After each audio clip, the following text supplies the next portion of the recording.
예, 이제 두 번째 시간 들어갑니다.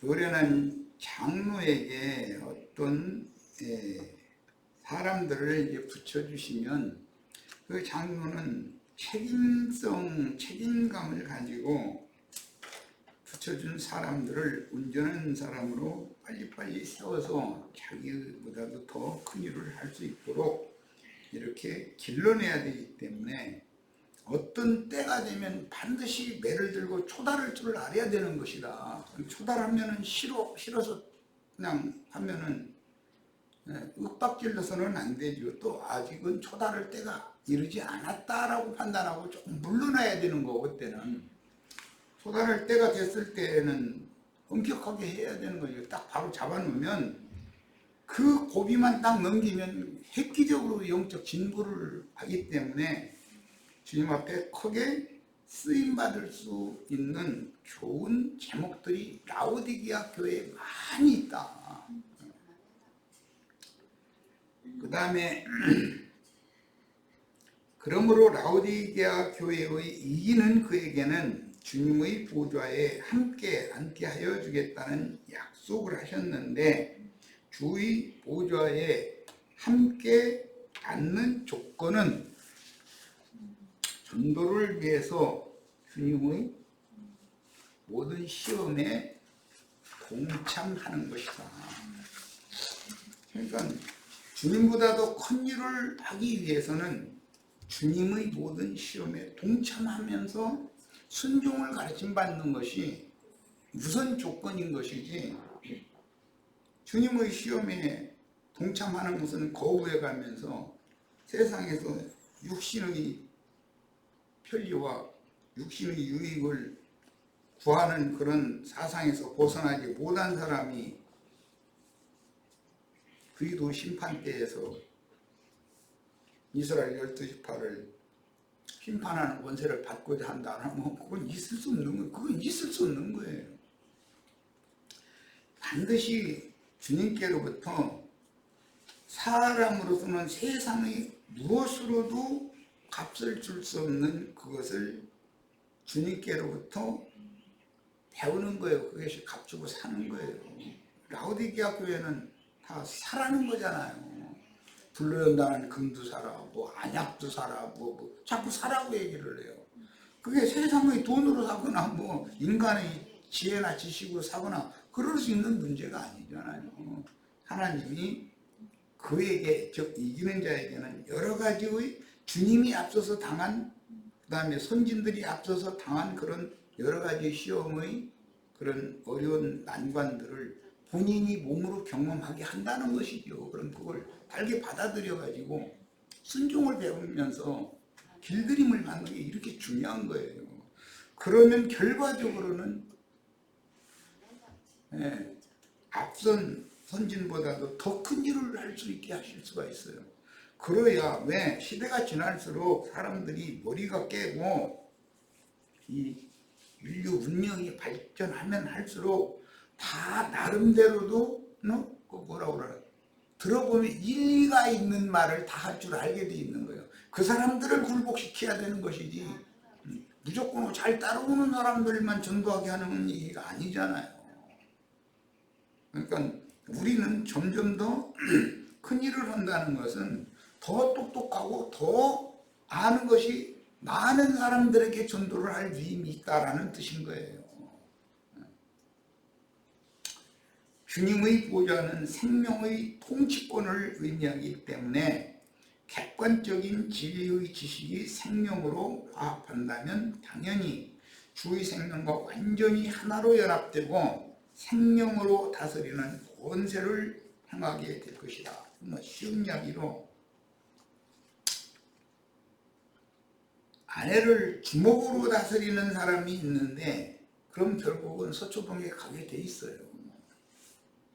아내를 다스리는 본의를 남편에게 맡겼지만 남편의 분량이 아내를 다스릴 만한 분량이 안 되면 아내가 복종이 안 되는 거예요. 원래 여자라는 건 안강되고 댐비게 돼 있는 건데 그게 그렇게 하나님 창조를 해놨으니까 남자에겐 힘을 주셨고 여자에겐 입을 주셨거든. 근데 힘이 입을 이기면 안 된다 이거예요. 그 세상의 도리로 봐도 아내를 힘으로 억압해서 누르면 아내가 복종합니까? 에이 이러저러고 끝내자 이러고 서쳐도 내 가자 이렇게 나와버리지.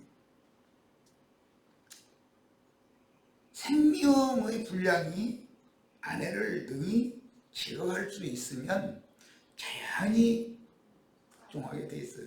세상에서는 육적으로 보면 돈 잘 벌어다 주면 다 순종하게 돼 있어 아내라는 거. 근데 돈을 안 벌어오고 말마다 소리나 지르고 주먹으로 오고 하려고 그러고 이러면 아내가 서초동 가자 해버려. 오래 그건 다스리는 권이란 건 아내를 공급하는 능력이 있어야 된다 이 말이잖아요. 그러니까 장로 형제는 약물이에게 생명을 공급하는 그런 권위를 위로부터 하늘과 땅의 그런 모든 권세를 위임받은 사람이라는 그 권위가 있어야 되는 것이거든. 그런데 그게 안 되다 보니까 형제교회가 책임 형제 제도를 세워가면서 강압으로 그냥 막 숨동시게 만들고 이렇게 만드는 것이 그게 라오디게아로 떨어지게 된 원인이잖아요. 장로 형제들이 그들이 말하는 책임 형제들이 분량이 안 되는 사람들이 그걸 하기 때문에 그런 거예요. 자, 누가복음 22장 28절로 32절 인용구를 같이 읽겠습니다.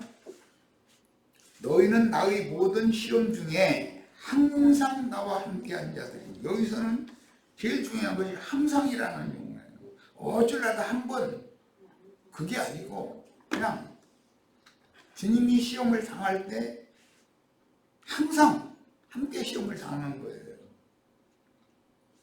내 아버지께서 나라를 내게 맡기신 것 같이 나도 너희에게 맡겨. 이게 마태복음 28장 20절 하늘과 땅의 모든 권세를 아버지께서 나에게 주셨으니까 나는 너에게 맡긴다. 너희는 이 권세를 받아가지고 나가라. 이 말씀 내 나라에 있어 내 상에서 먹고 마시며 내 상이라는 게 교회 집회를 말하는 거예요. 구약성경에는 성막법에 보면 제사장이 안식일이나 일반 절기나 월삭 때, 매년제 때 필수적으로 성소의 떡상에다가 더운 떡을 조석으로 갈아야 돼요.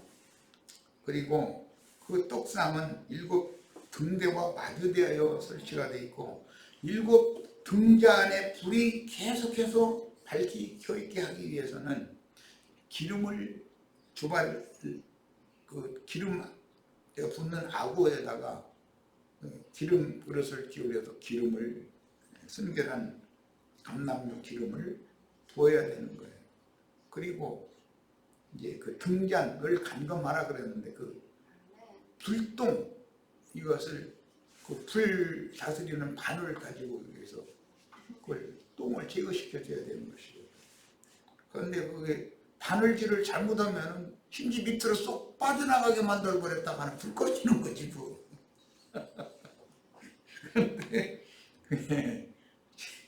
그런데 책임 형제라는 사람들은 바늘을 아래로 쑤셔야 돼가지고 불 꺼버려.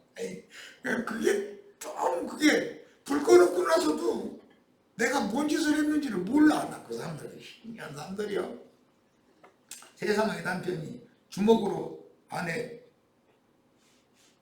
힘으로 누르려고 그렇게 하니까 아내가 이제 성질 나가지고 못하겠다고 제 친정에 가더니 안 와.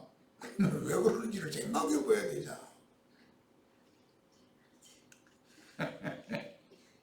그게 생명의 능력이거든.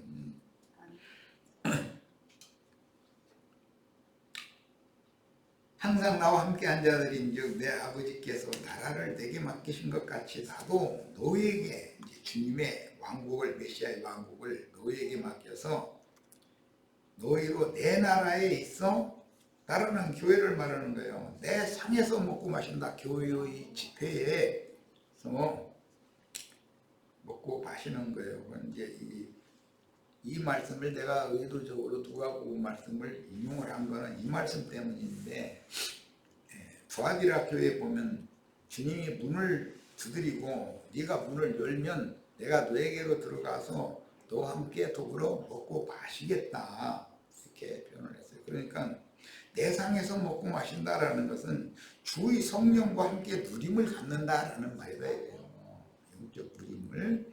또는 보좌에 앉아 이스라엘 12지파를 다스리게 하려 하노라라고 이렇게 번역이 누가복음을 번역했는데, 이게 뭐는 판단, 심판하게 한다 그런 것이죠. 시몬아 보라, 사단이 밀가 부르듯 하려고 너희를 충고하였으나, 참 중요한 말이 나왔어요. 그러나 내가 너를 위하여 네 믿음이 떨어지지 않기를 기도하였노니 너는 돌이킨 후에 내 형제를 돕게 하라. 12지자의 머리 사도로 베드로를 주님이 택해서 정해놨어요. 장자죠. 그러면 다른 지체 형제들이, 동생들이, 형이, 아버지는 죽었으면 형이 하는 대로 따라하는 거, 이제 형을 의지할 수밖에 없게 되는 때가 오니까. 그런데 형이 먼저 흔들려 버려.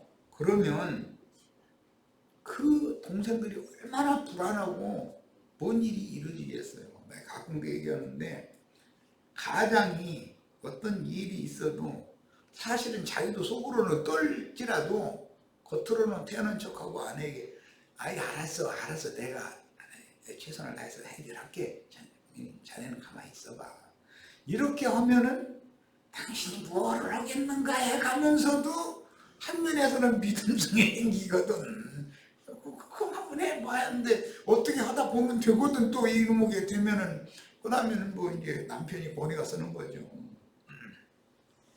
자꾸 이렇게 가장은 가장으로서의 지위가 있고 해야 되는 사명이 있는 거예요. 남편은 남편의 지위가 있고 사명이 있는 거예요.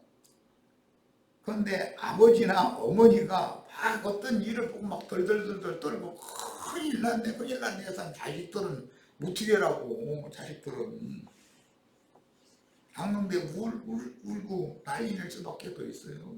그것은 그게 부모로서의 자격이 없는 사람들에 생각이 있어야 되잖아요. 자기 자식들 보는 앞에서는 그렇게 떠는 모습을 아버지가 어머니가 그런 모습을 보이면 안 되는 거죠.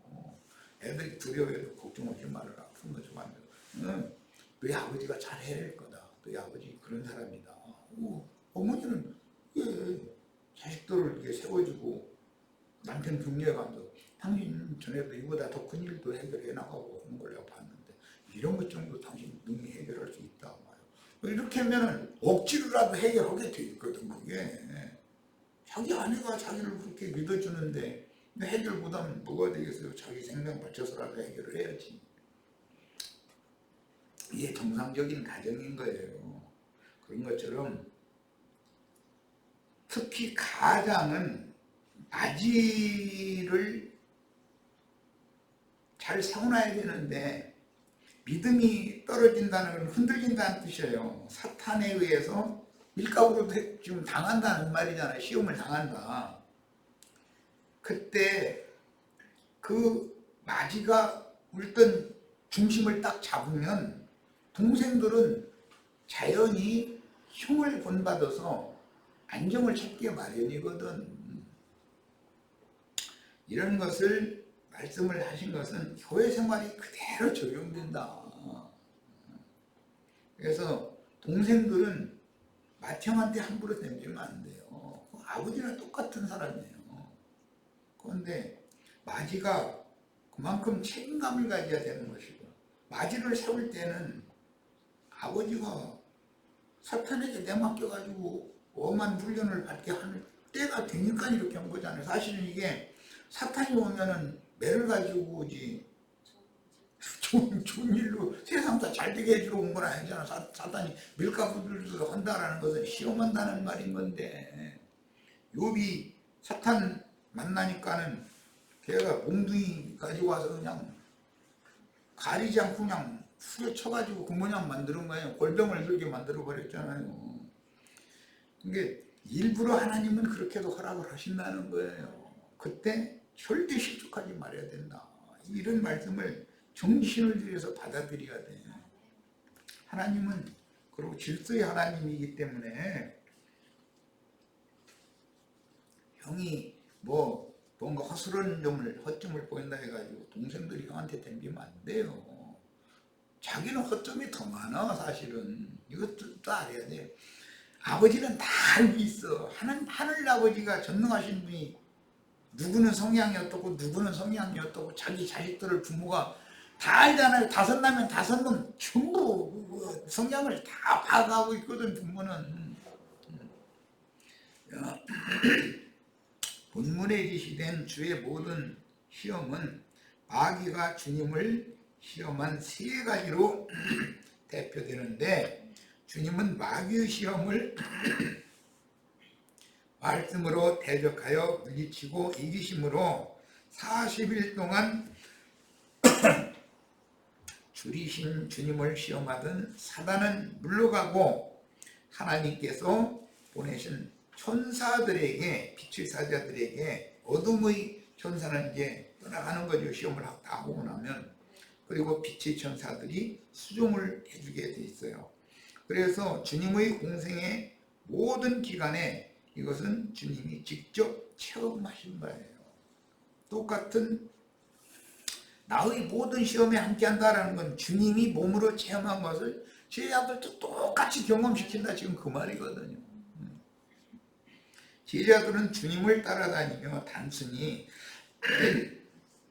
지식의 말씀만 배운 것이 아니고 주님과 함께하는 공동체 생활을 통해서 주님의 일요소 일투족을 통해서 하나님 사람의 삶을 배웠으며, 이게 그렇게 중요한 거예요. 유대교 지도자들에게 그들은 말만 하고, 말과 혀로만 서로 사랑하면 다 그들이 미워해 감사 삽시다라고 전도하면은 예배당에 사람이 갑니까? 다 그 사람들도 입만 벌리면 서로 사랑하자고 그래요. 그런데 그게 말과 혀로만 그렇게 하지 말고 행위를 보여라, 이게 하나님 말씀이잖아요. 그래서 주님은 그들이 말은 본받되 말은 듣되 그들이 하는 짓은 행위는 본받지 말아라. 저희들은 말만 하고 한 손가락으로도 지 말대로 움직이려고는 하지 않는 자들이다 그랬어요. 그 위선자들이잖아요.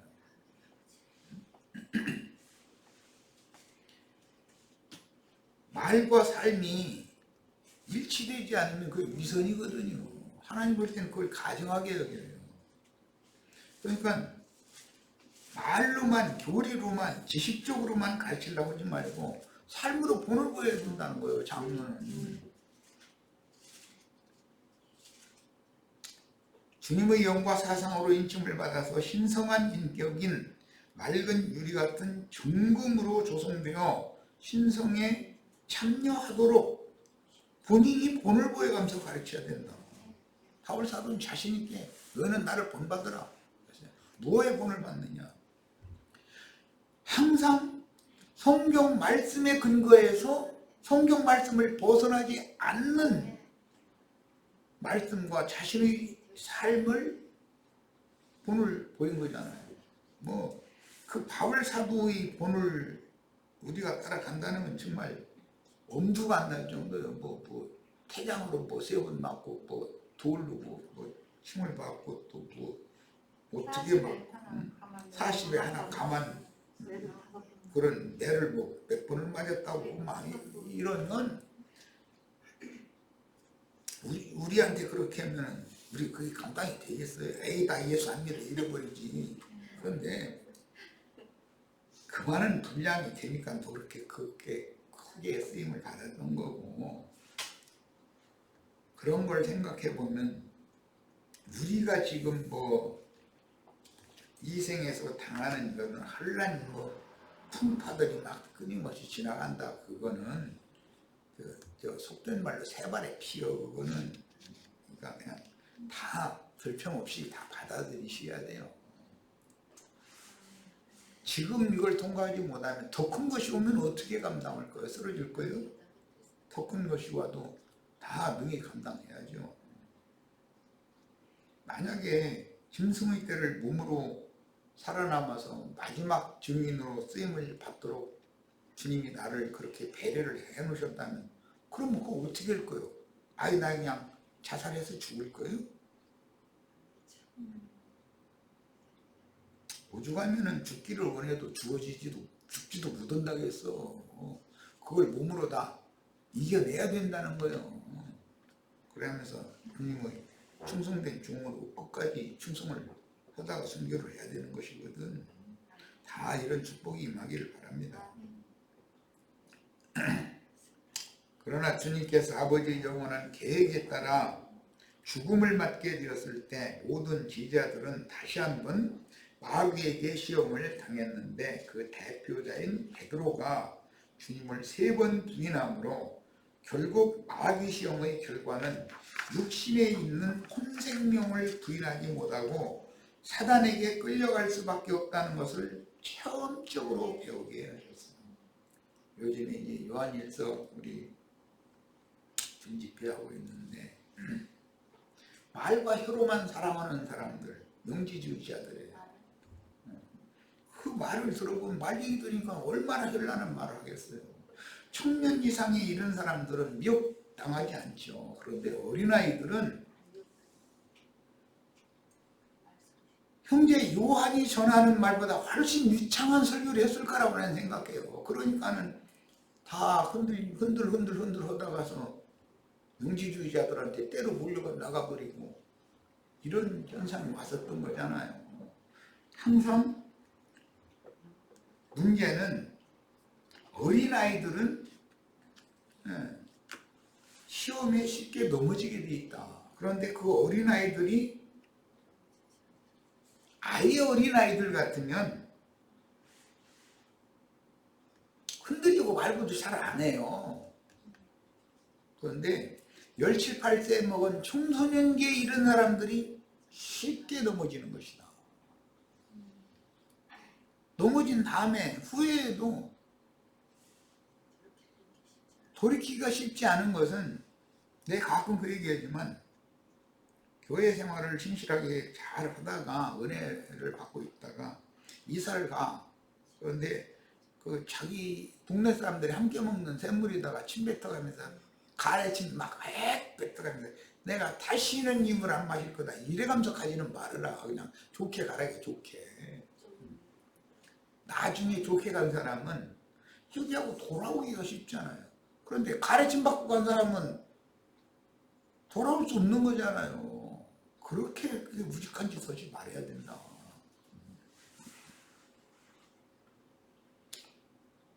육신의 정욕, 안목의 정욕, 이생의 자랑이라고 하는 것은 이게 이제 비로소 육신의 행명에서 나오는 것들인데 육신으로 조성된 사람을 시험하는 원인이 되는 것이고 모든 사람은 혈기와 육신의 성향인 죄성으로 인하여 그 혼이 죄성이라는 것은 하나님 앞에 불순종하는 것이 죄성이에요. 그 원인이에요. 그 원인이 교만해지는 거예요. 마귀의 시험을 그것 때문에 당하게 됩니다. 결국 진리 말씀이 아니면 육신의 생각을 조종하는 마귀의 시험을 받을 때 넘어질 수밖에 없는 거다. 하나님이 일부러 이렇게 약한 존재로 지어놓으시고 나는 다 되었다. 나는 이런 메시지가 내 속에 많이 들어있고 이런 뭐 언어 성경이 어떻고 막 해가면서 한 사람들 들어보면 입이 딱 벌어진다니까. 얼마나 막 유식한 사람들인지. 그런데 그것이 자신을 시험하는 시험대가 된다는 거예요. 생명이 풍성하게 된 사람은 지식이 많으면 그만큼 더 풍성한 생명이 구비된 사람이 되는 조건이 된다면 얼마나 좋겠어요. 그런데 그것을 소화시키는 목적을 위해서 사단을 보내시는 거거든요. 그러면은 그냥 교만한 사람은 사단의 시험에 쉽게 넘어가 버리는 거거든. 그런데 그게 여러분 뭐 이번에 뭐 말씀드리고 그러지만 아예 갓난아기 사대교회에 있는 신자들은 뭐가 뭔지 모르니까 단순하고 순수한 거예요. 그런데 라오디게아 교회 신자들은 내가 이제 그 지방교회 형제들한테 고등학교 3학년도 아니고 중학교 3학년에서 고등학교 2학년 사이에 있는 분들이다. 이렇게 막 성질 나가지고 지금은 다 대학원 다니는데 막 이러. 내가 보기에는 대학교 문턱도 못 가봤어. 내가 이러면 성질을 막 내는 거야. 근데 그때가 제일 위험한 때다 이거예요. 17, 18세 먹어가지고 두려움이 없는 때거든. 그때는 막 힘이 막 올라오니까. 그런데 그때 엄격한 선생님을 만나야 되고 엄한 초다르는 아버지가 있어야 되는 거예요. 그때는 딱 아버지가 판단을 해야 되거든. 지금까지는 웅냐웅냐 일러주고 이렇게 좋은 거는 막 공급해서 뭐 그냥 들어주고. 그때가 딱 이거는 안 되는구나. 그때 같으면 아내가 저희 남편에게 이러니 엊그제도 한번 눈부라리고 댕기더니 어제도 또 그러더라. 그 얘기 딱 들었다. 그러면 놔두면 안 되는 거거든요. 그냥 그렇게 굳어버리면 그거 뭐가 되겠어요. 그렇게 굳어지면 장가보내도 자기 아내를 다스릴 능력이 없어요. 주먹으로 올라가버려. 그럼 이혼할 바에는 결혼 안 하는 게 낫지. 그럼 뭐예요? 그래서 청소년기에서 완전한 청년기로 넘어가는 그 과정 때가 굉장히 위험한 때다. 그때는 노련한 장로를 만나야 되고 교회 생활에서는 가정에서는 생명이 풍성한 아버지를 만나서 딱 돌변해서 매를 딱 들고 엄격하게 훈육할 수가 있어야 되는 것은 그 초달한다는 게 쉬운 게 아니에요. 아버지가 짓물르면 초달 못해요. 그럼 자식 망하라는 뜻인데 그럼 되겠어요? 주의 모든 시험에 함께 동참하기 위하여 삶의 현장에서 가난, 질병 등을 포함하여 여러 가지의 문제들을 몸으로 경험해보고 나서 저주받은 인류에게 하나님의 생명 능력으로 말미암는 구원이 얼마나 절실한지를 깨달은 참제자들은 영혼들을 사랑하는 마음이 불릴듯 일어날 것이며, 이 예수님의 마음을 가지라 그랬는데 예수님의 마음이 이런 거거든요. 복음 전파를 위하여 그 생명률에 따라서 자신의 남은 인생을 헌신하게 돼 있는 거예요. 복음 전파를 위하여 사고 생각하는 관점과 성정, 각자가 타고난 성품들이 각각 다른 여러 부류의 사람들에게 진리를 행함으로 적대하는 행위들과 회방을 당해보지 않으면 주의 모든 시험에 동참하는 것이 무엇인지를 이해하기가 어렵다. 욥에게 사단을 보낸 다음에 욥의 친구들, 욥의 사상을 꺾어놓고 그 정신세계, 그 영을 뒤집어 놓으려고 그 말 잘하는 말쟁이들을 딱 보낸 거 아니에요. 셋이나 1대3을 하는데도 이게 안 꺾어져. 이야, 내가 보면 욥이라는 사람 진짜 대단한 사람이구나. 욥 읽을 때마다 그걸 이렇게, 이야, 뭐 엘리바스, 빌닷, 소발도 대단한 사람들인데 욥은 한 수 더 뜨는 사람이거든. 3대1로 하는데도 절대 굽히지 않아. 이야, 참. 그런데도 주님께서 결국은 그런 사람 꺾어서 쓰시는 걸 보면 전능자의 행사는 사람으로서는 상상도 할 수 없다라는 걸 알 수가 있어요.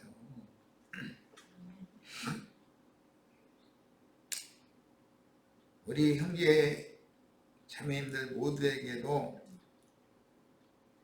주님께서 제자들을 사랑해 하셨던 것과 같이 영혼을 불쌍히 여기고 사랑하는 마음이 불릴듯 일어나서 남은 생애는 주님 자신과 복음 전파를 위해서 죽도록 충성하고 헌신하는 남은 일생을 보내시기를 바랍니다. 그러므로 라오디게아 교회에 속한 성도에게 이기는 자가 되기 위하여 불로 연단한 금을 사라. 그리고 이걸 첫 번째 요구하셨고, 우리는 이 세상이 질그릇을 굽는 도요화덕이다. 이게 비유예요. 애국은 쇠풀무라고 그러잖아요. 쇠풀무. 쇠목이는 풀무다 이거요. 옛날에 보면 이제 성냥간이라고 그랬는데, 쇠를 녹여가지고서 필요한 도구를 만든 그 성냥간이에요. 질그릇을 굽는 도요로 상징이 된다. 그 다음에 감철같이 단단한 마음을 녹여서 하나님이 천국농사에 필요한 농기구로 바꿔 만들 수 있다. 날카로운 창검, 나름으로의 교리, 지식, 메시지, 이런 것을 배운 세상 지식, 이런 거. 그게 전부 그게 사탄의 사자인 가시들이거든. 그거 전부 쇠풀에다 집어넣고 녹여가지고 농기구 만들어. 하나님이 이런 재주가 있는군요.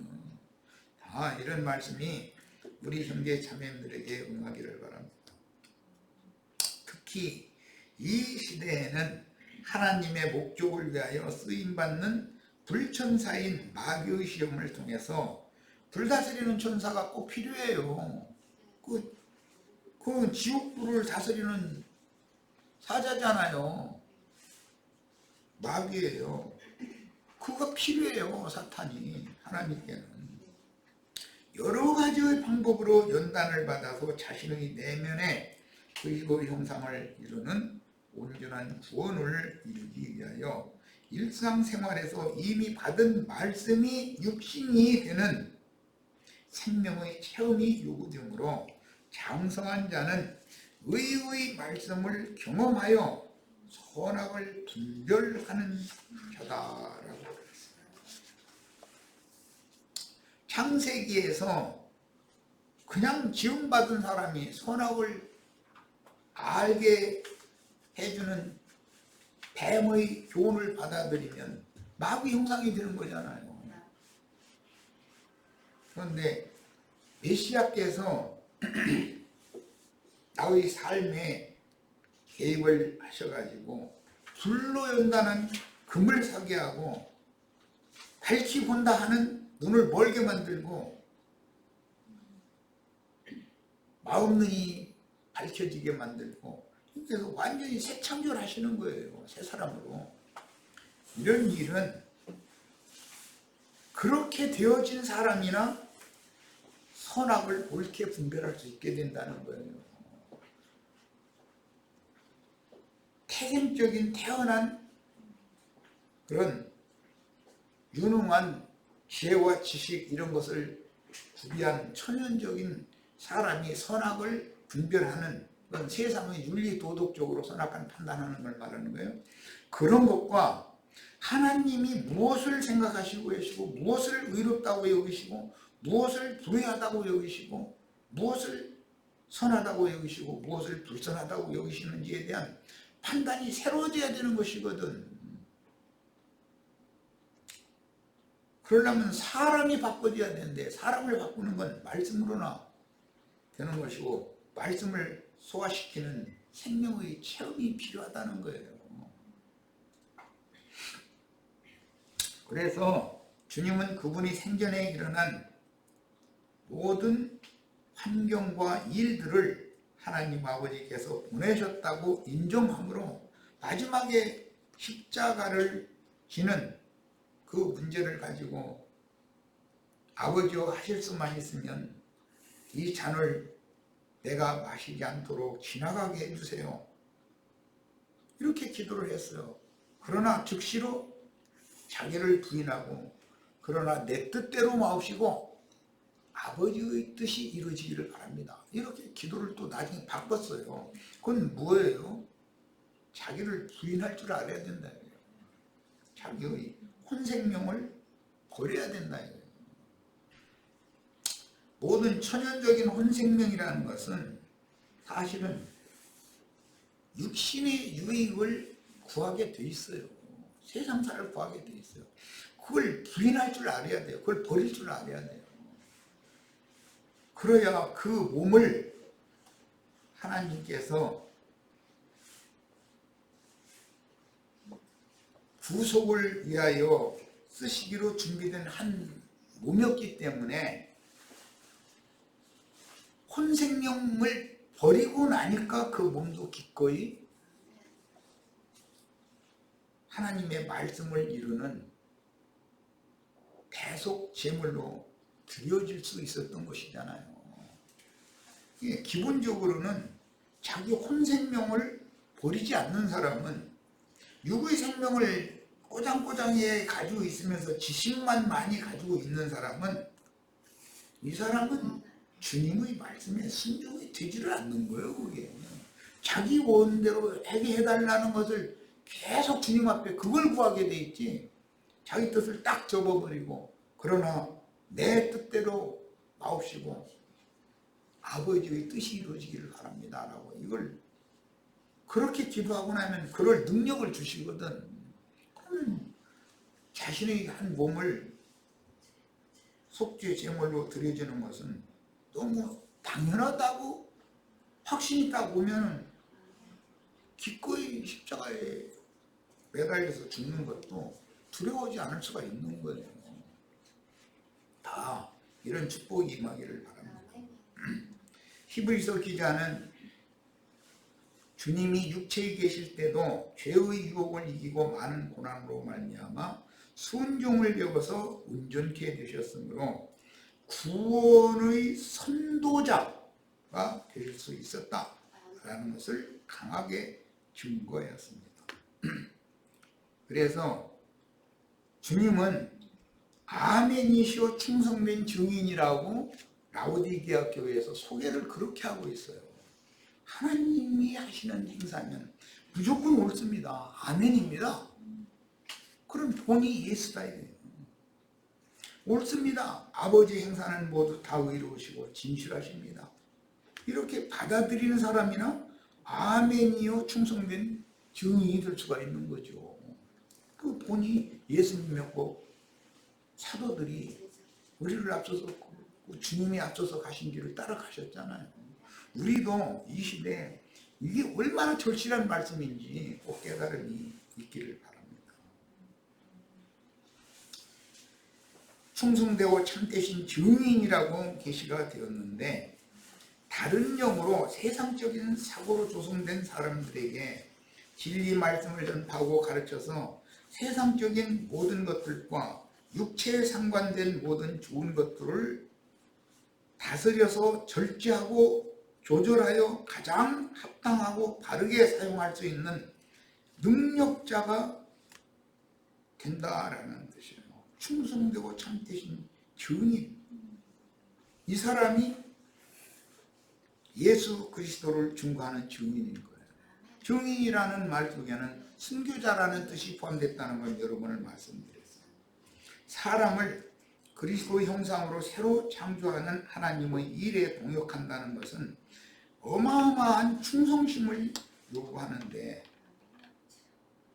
전쟁을 앞둔 전사들에게 그 부대장이 부탁하는 말은 그거거든요. 충성을 요구하거든요.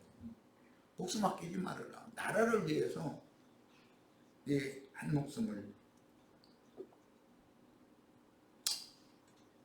불사른다면 네 자녀선 우선 대대로 국가가 반드시 책임진다. 그래서 국가는 원우초라는 것을 두잖아요. 국가를 위해서 사랑한 분들을 그 후손들 그 가족을 국가가 책임지고 보살펴 주잖아요. 사람을 그리스도의 형상으로 새로 창조하는 하나님의 일에 동역한다는 것은 어마어마한 충성심을 요구하는데 영이 다를 때는 반드시 자신의 세상적인 사고를 주장하여 복음을 대적하고 전도자를 회방하기 때문이다. 그러니까 회방하는 자들의 대적하는 말이나 그런 행동을 맞닥뜨려 보지 않으면 영적 전쟁이 뭔가를 몸소 체험하기가 쉽지가 않은 거죠. 진리에 대한 확신하는 믿음이 아니고는 충성심이 일어날 수도 없고, 충성된 증인이신 주님께서 그 영으로 전도자의 심령을 강하게 하시고 그 마음을 담대하게 해주시지 않으면 그 누구도 충성된 증인이 될 수가 없습니다. 그러니까 주님께서 영을 강하게 하고 마음을 담대하게 해주시는 것이 하늘과 땅의 모든 권위를 나에게 주시는 것이다. 그 다음에 복음 전쟁의 면에서 본다면 주님은 이 세상에 화평을 주러 오신 것이 아니고 불을 던지러 오셨으니, 하늘에서 임한 영과 땅의 기운으로 말미암는 영은 그 본질에서부터 다름으로 하나님 말씀의 진리를 바르게 전하고자 하면 반드시 세상의 영을 받은 대적자들, 이게 다 사탄의 사자들이에요. 요한 1서에서는 그게 영지주의자들이거든요. 창세기에 나오는 뱀과 뱀의 후손들이 성경 끝부분에 나오는 영지주의자들이거든요.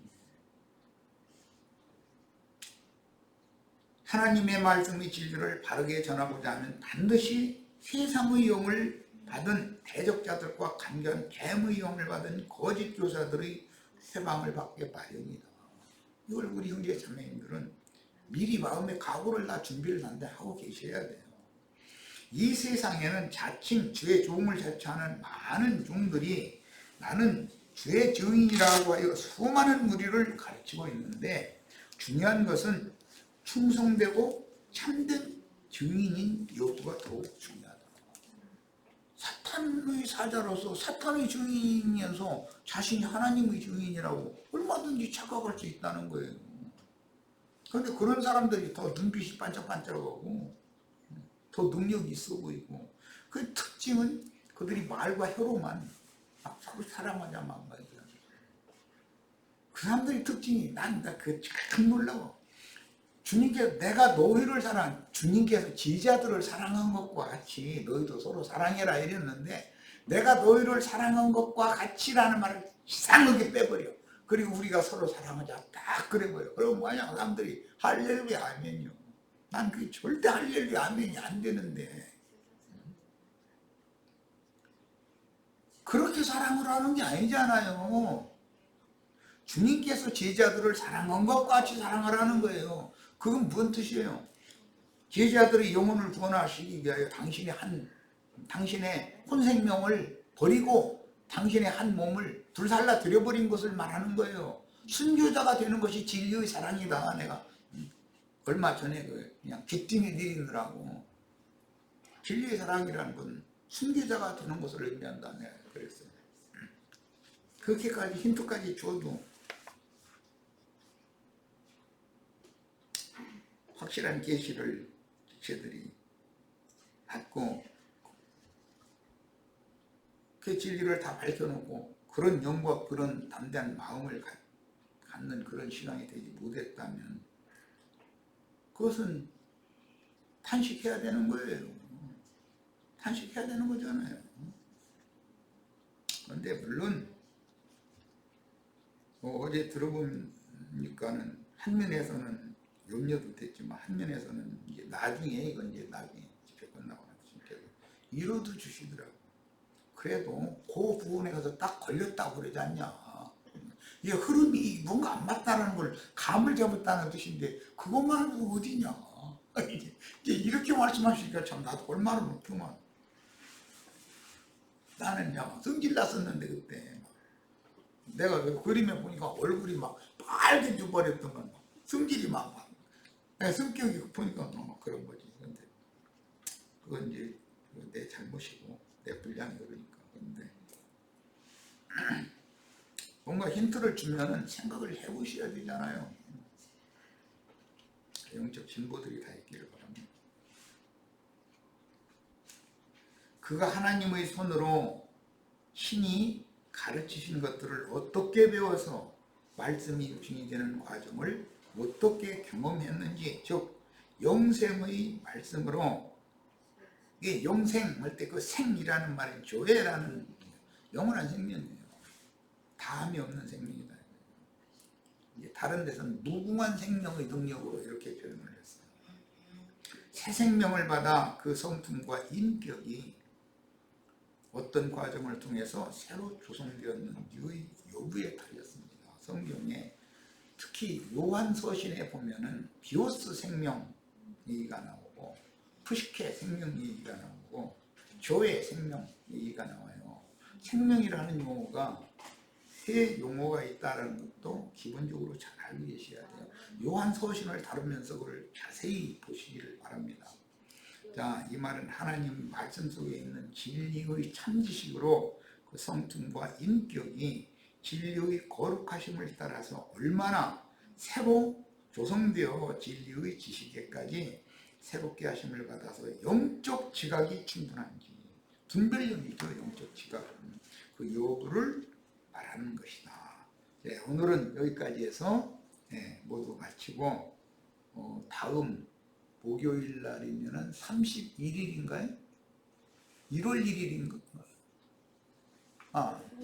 다음 목요일 날이면 31일이네. 금년 연말에 다시 또 이어나가도록 하겠습니다. 다음 집회 때는 라오디게아 교회에 주신 성령의 편지 메시지 2번 자료를 더 해드리겠습니다. 자, 여기까지 해서 마칩니다. 오늘 말씀